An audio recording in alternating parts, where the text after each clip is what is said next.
کہ جب رمضان کا مہینہ آتا ہے تو اللہ کی طرف سے ہر رات میں ایک فرشتہ آواز لگاتا ہے، آواز دیتا ہے اور وہ کہتا ہے کہ یا باغی الخیر اقبل، اے خیر کو طلب کرنے والے، اے خیر کو طلب کرنے والے آگے بڑھ، اے نمازوں کو ادا کرنے والے آگے بڑھتا جا، اے خیرات کرنے والے آگے بڑھتا جا، اللہ کے راستے میں دینے والے آگے بڑھتا جا، تہجد کو ادا کرنے والے آگے بڑھتا جا، قرآن کی تلاوت کرنے والے آگے بڑھتا جا، نوافل ادا کرنے والے آگے بڑھتا جا، یا باغی الخیر اقبل، اے خیر کو طلب کرنے والے، اے اللہ کو راضی کرنے والے، اے اپنے رب کے حضور میں آنسو گرانے والے، اے بخشش چاہنے والے، مغفرت طلب کرنے والے، اے نیک کام کے کرنے والے، اے اپنے آپ کو اللہ کے سامنے جھکانے والے، یا باغی الخیر اقبل، آگے بڑھتا جا، آگے بڑھتا جا، آگے بڑھتا جا، اللہ کی طرف سے آواز آتی رہتی ہے۔ رسول اللہ صلی اللہ علیہ وسلم نے بڑی فضیلتیں ارشاد فرمائی ہیں۔ آپ نے ارشاد فرمایا کہ لو یعلم الناس ما رمضان، کہ اگر لوگوں کو رمضان المبارک کا علم ہو جائے، رمضان کی رحمتوں کا، رمضان کی برکتوں کا، رمضان میں اللہ کی طرف سے اترنے والی برکتوں کا اگر لوگوں کو علم ہو جائے، لتمنت امتی، تو میری تمام کی تمام امت یہ تمنا کرے گی، یہ آرزو کرے گی، یہ خواہش کرے گی کہ کلہم سنتن کذالک، کہ پورا کا پورا سال اے مالک رمضان ہی رہے، رمضان کے علاوہ کوئی دن بغیر رمضان کے آئے نہیں، میری امت یہ تمنا کرنے لگے گی۔ تو رمضان المبارک عظمتوں کا مہینہ، رمضان المبارک برکتوں کا مہینہ، رمضان المبارک مغفرت کا مہینہ، رمضان المبارک بخشش کا مہینہ، اس مہینے کے لیے ہمیں اور آپ کو تیاری کرنی ہے۔ اور حضور پاک علیہ الصلوۃ والسلام نے ارشاد فرمایا کہ جب رمضان کا مہینہ آتا ہے تو اللہ کی طرف سے ہر رات میں ایک فرشتہ آواز لگاتا ہے، آواز دیتا ہے اور وہ کہتا ہے کہ یا باغی الخیر اقبل، اے خیر کو طلب کرنے والے، اے خیر کو طلب کرنے والے آگے بڑھ، اے نمازوں کو ادا کرنے والے آگے بڑھتا جا، اے خیرات کرنے والے آگے بڑھتا جا، اللہ کے راستے میں دینے والے آگے بڑھتا جا، تہجد کو ادا کرنے والے آگے بڑھتا جا، قرآن کی تلاوت کرنے والے آگے بڑھتا جا، نوافل ادا کرنے والے آگے بڑھتا جا، یا باغی الخیر اقبل،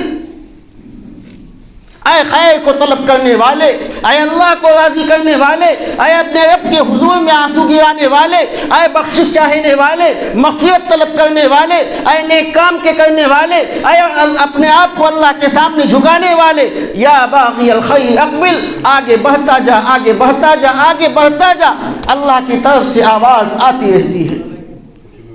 وَيَا بَاغِيَ الْخَيْرِ، اے گناہ کرنے والے رک جا، تھم جا، اے شراب پینے والے، اے زنا کرنے والے، اے چوری کرنے والے، اے جھوٹ بولنے والے، اے مکاری کرنے والے، 11 مہینے تو نے اس دھرتی کے اوپر ظلم کیا ہے، 11 مہینے تو نے اس آسمان کے نیچے جھوٹ بولا ہے، مکاری کی ہے، لوگوں کے ساتھ فریب کا معاملہ کیا ہے، اللہ کی نافرمانیاں کی ہیں، شرابیں پی ہیں، زنا کیا ہے، چوری کی ہے،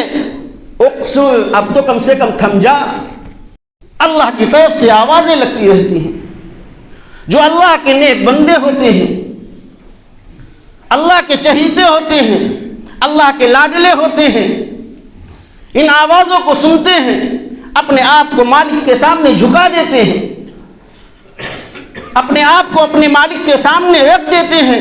کیا ہے مالک، جو آپ کا فرمان ہوگا، جو آپ کی بات ہوگی وہ سب سے آگے رہے گی، میں اس بات کو تسلیم کرنے والا ہوں۔ تو جناب محمد رسول اللہ صلی اللہ علیہ وسلم نے ارشاد فرمایا کہ یہ مہینہ مغفرت کا مہینہ ہے، یہ مہینہ بخشش کا مہینہ ہے۔ بندہ توبہ کرے، بندہ اللہ کے سامنے روئے اور گڑگڑائے۔ یہ جو تحفہ دیا ہے اللہ نے امام الانبیاء جناب محمد رسول اللہ صلی اللہ علیہ وسلم کے صدقے اور طفیل میں دیا ہے، اور فرمایا کہ میرا بندہ جس کے گناہ زمین سے لے کر کے آسمان تک ہو جائیں، تمام کی تمام دنیا ان گناہوں سے بھر جائے، کوئی جگہ دنیا کے اندر باقی نہ رہے، یہ جہان گناہوں سے بھر جائے اور بھرتے بھرتے اتنی اونچائی پر یہ گناہ پہنچ جائے، اتنی اونچائی یہ ٹیلا بن جائے کہ آسمان تک اس کے گناہ پہنچ جائیں، ایسی حالت میں بھی یہ بندہ جب ایک مرتبہ اللہ کے سامنے روئے گا، گر گرائے گا اپنے گرم گرم آنسوؤں کو، صرف ایک مرتبہ پروردگار کے سامنے گرائے گا، اور وہ بھی آنسو ایسا کہ سیلاب نہیں کہا جا رہا ہے، صرف آنسو کا جو ایک قطرہ ہوتا ہے، اس ایک قطرے کا جس طریقے سے ایک مچھر ہوتا ہے اور اس کے 100 حصے کر دیے جائیں، 99 حصے کر دیے جائیں، تو اس کا ایک حصہ اگر اس کی آنکھ کی پلک کے اوپر آتا ہے، اللہ تعالیٰ اس کے آنسوؤں کے اوپر رحم کھا کر کے اس گنہگار انسان کو معاف کرنے کے لیے تیار ہے۔ حضرت موسیٰ علیہ السلام وقت کے جلیل القدر پیغمبر، ایک شخص آتا ہے بڑا گنہگار ہے، حضرت موسیٰ علیہ السلام کی قوم کا ہے، زنا کرنے والا، چوری کرنے والا، نافرمانی کرنے والا، حضرت موسیٰ کی بات کو نہ ماننے والا، لوگوں نے اس کو بستی سے نکال دیا کہ اس زناکار کو، اس گنہگار کو، اس نافرمان کو، اس اللہ کے باغی کو، اس پیغمبر کے باغی کو ہم اپنی بستی کے اندر نہیں رکھیں گے، اگر یہ رہے گا خدا کا عذاب آ جائے گا، کون جھیلے گا؟ بستی سے نکال دیا، جنگل کے اندر پہنچ گیا، وہیں پر راتیں بسر ہو رہی، وہیں پر دن گزر رہا ہے۔ ایک دن اس کے دل کے اندر خیال آیا کہ اس وقت میرے ساتھ کوئی نہیں ہے، میں ہوں، میرا پروردگار ہے۔ رب العالمین کے سامنے اس نے ہاتھ اٹھا دیے کہ اے اللہ، تمام بستی کو لوگوں نے مجھے اپنے بستی سے نکال دیا ہے، اے اللہ یہاں پر مخلوق نہیں ہے، نہ دائیں کوئی سننے والا، نہ بائیں کوئی سننے والا، نہ آگے کوئی سننے والا، نہ پیچھے سننے والا، اے اللہ آپ ہیں، میں ہوں، اے اللہ میں آپ سے توبہ کرتا ہوں کہ آج کے بعد میں گناہ نہیں کروں گا۔ یہ کہنے کے بعد میں اس کی روح پرواز کر گئی، روح نکل گئی جسم سے، وہ شخص پڑا ہوا ہے اکیلے۔ موسیٰ کے پاس وحی آتی ہے کہ اے موسیٰ جائیے، اس گنہگار بندے کی نماز جنازہ پڑھیے اور بستی کے تمام لوگوں کو لے کے جائیے۔ حضرت موسیٰ علیہ السلام نے بستی کے اندر اعلان کیا، تمام لوگوں کو لے کر کے پہنچے، اور جب دیکھتے ہیں جنگل کے اندر تو وہی شخص ہے کہ جو گنہگار تھا، جو شرابی تھا، جو پاپی تھا، جو اللہ کا نافرمان تھا۔ لوگوں نے کہا ہم اس کی نماز جنازہ نہیں پڑھیں گے۔ حضرت موسیٰ علیہ السلام اللہ سے ہم کلام ہوئے اور آپ نے فرمایا کہ اے پروردگار، یہ ماجرا کیا ہے، واقعہ کیا ہے؟ بستی والوں نے تو اس کو نکال دیا تھا، گنہگار سمجھ کر کے آپ کا حکم ہو رہا ہے کہ اس کی نماز جنازہ پڑھی جائے، اس کو دفنایا جائے، اس کو کفنایا جائے، اے اللہ ماجرا کیا ہے؟ حضرت موسیٰ علیہ السلام پر وحی نازل ہوتی ہے کہ اے موسیٰ، جب تم نے اس کو بستی سے نکال دیا تھا، علیحدہ کر دیا تھا، اپنی بستی سے بالکل الگ کر دیا تھا، اس وقت یہ جنگل کے اندر پڑا ہوا تھا، کوئی اس کی بات کو سننے والا نہیں تھا، کوئی دیکھنے والا نہیں تھا۔ اے موسیٰ، اس نے میری طرف آرزو لگائی، میری طرف اس نے امیدیں باندھی اور اپنے گناہوں کا اعتراف کیا، اے موسیٰ میں نے اس کے تمام گناہوں کو معاف کر دیا۔ اللہ کی رحمت، اللہ کی مغفرت اس طریقے سے میرے بھائی بہانہ ڈھونڈ رہی ہے۔ ایک مہینہ اللہ تعالیٰ ہمیں اور آپ کو دے رہا ہے، اور ارشاد فرمایا قرآن مجید کے اندر اللہ تعالیٰ نے فَفِرُوا إِلَى اللَّهِ، اے اللہ کے بندو اللہ کی طرف دوڑو، لپکو اللہ کی طرف۔ اے تاجروں آؤ، تم بھی لینے کے لیے آؤ،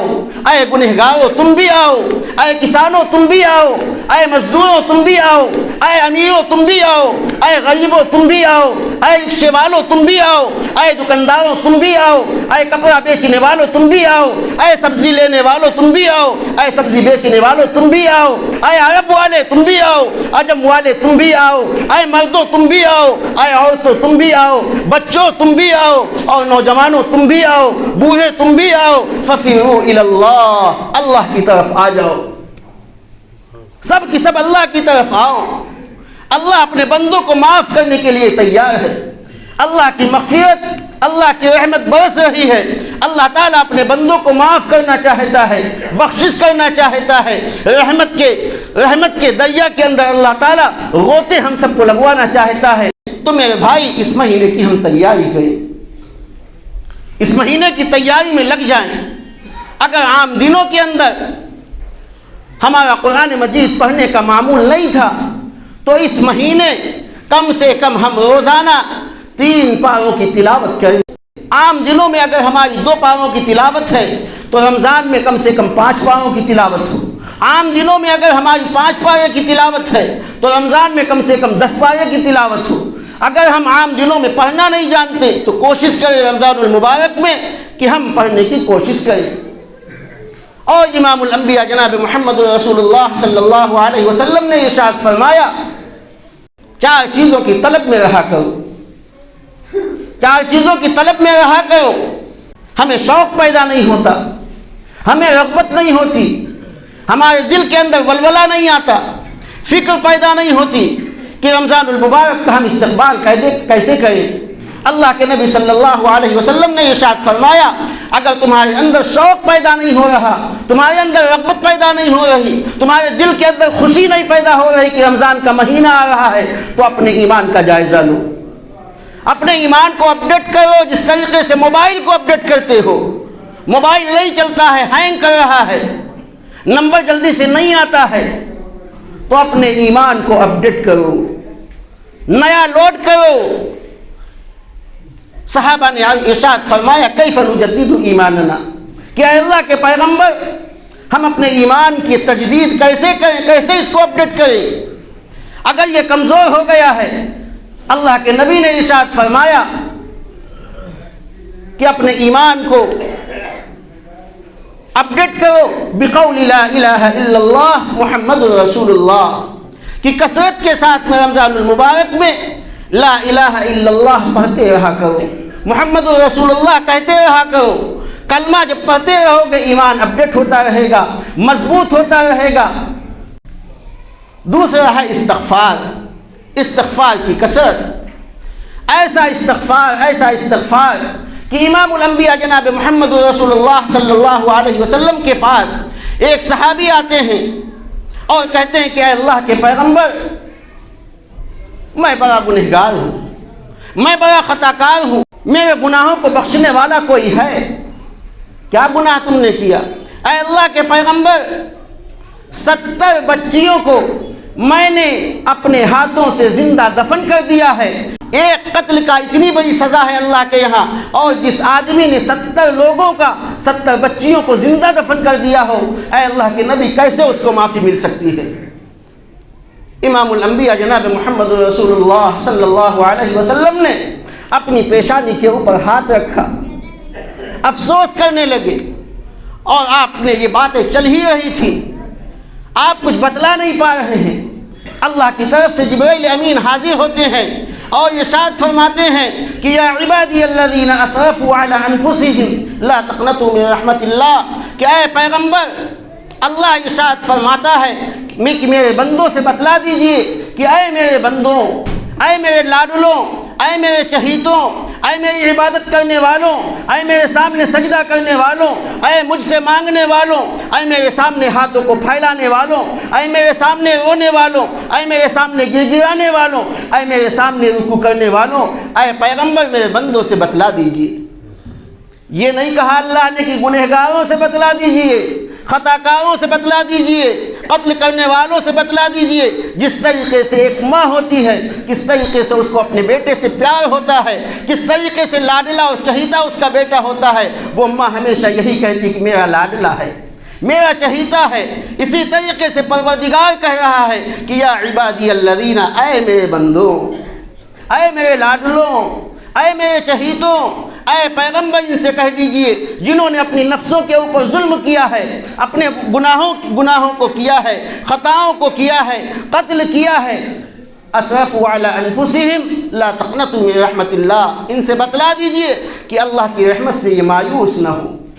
اللہ معاف کرنے والا ہے، اللہ تم سب کے تمام گناہوں کو معاف فرما دے گا۔ تو میرے بھائی، رمضان المبارک کی تیاری میں ہم لگ جائیں، قرآن کی تلاوت شروع کر دیں، دین کے کاموں میں لگ جائیں، صدقہ اور خیرات کرنے لگیں۔